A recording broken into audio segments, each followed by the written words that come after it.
The Principality of New Antioch. From the official and true annals of church history as told by Melchior Gasil, 1910 AD. New Antioch. For 300 years, the Principality of New Antioch has stood defiantly as the focal point of the church and the faithful at the very edge of the shadow cast by the gate of hell. It is the home of all our hopes, the bulwark against heretical forces and the first line of defense against the power of the devil. If New Antioch falls, the entire Levant will be lost.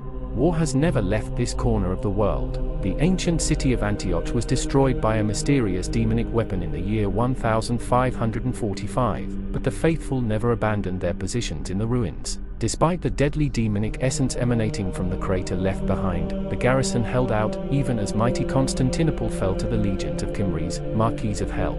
Before being destroyed, the ancient city of Antioch was always the first line of defense tested. Therefore, it is not surprising that in 1559 the Sword Congress of Vienna agreed to rebuild and fortify the city, and that all faithful nations sent an annual tithe to New Antioch, although this tax is rarely carried out formally, of currency. Instead, endless supply trains of food, tools, ammunition, weaponry, machinery, and skilled workers and engineers come from across Europe and the Mediterranean Sea, as well as from African dominions. Keeping supply routes open is a constant game of cat and mouse, as heretic infiltrators and raiders harass the caravans and ships that allow the principality to exist to this day. Since those days, New Antioch has grown to become the most important fortress city in the world, the sword and shield of Europe and Africa. All the princes of the church and heads of the various states and dominions who oppose hell understand that it is best to fight their battles against the heretics far from their core lands. To this day, New Antioch has withstood 8 major sieges, and its famous walls, with their 77 mighty towers,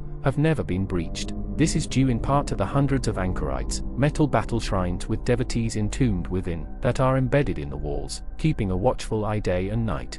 More than anything, it is the volunteers who come to serve under the flag of Christ who ensure the continued existence of the principality. Thus, on the streets of the city you can hear hundreds of languages and dialects. One could observe the hussars of the Polish-Lithuanian community rubbing shoulders with the last remnants of the Varangian Guard, or listen to the sermons of a street preacher from Ireland extolling the soldiers of Ethiopia to give their lives for the cause. Maybe you can even witness the procession of church engineers carrying their latest invention to be tested on the front lines. All of this happens under the watchful eye of the Office of the Propagation of Virtue that tirelessly patrols the streets. While they are quite happy to turn a blind eye to the soldiers' revelry, they fiercely pursue even the slightest deviation from church doctrine. The execution of heretics is a weekly spectacle that attracts huge crowds. Factories belch black smoke as newly built tanks leave the workshops. The foundries burn red-hot day and night to keep the artillery battalions, the pride and joy of New Antioch, at full strength. In the city's technolaboratories, the church works to create superhuman communicants empowered by the cloned flesh and blood of the Redeemer.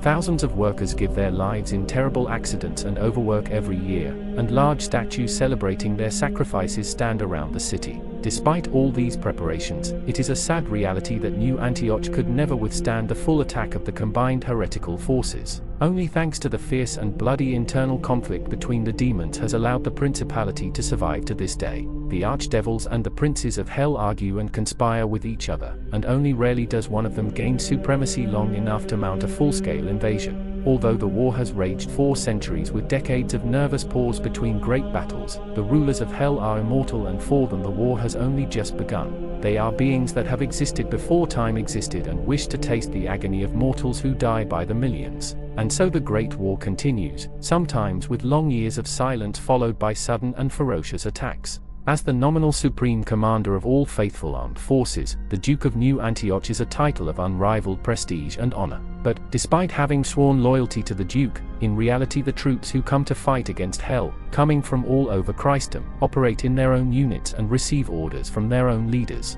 It is worth noting that some soldiers renounce their citizenship, take up the cross and come to serve only under Duke Constantine.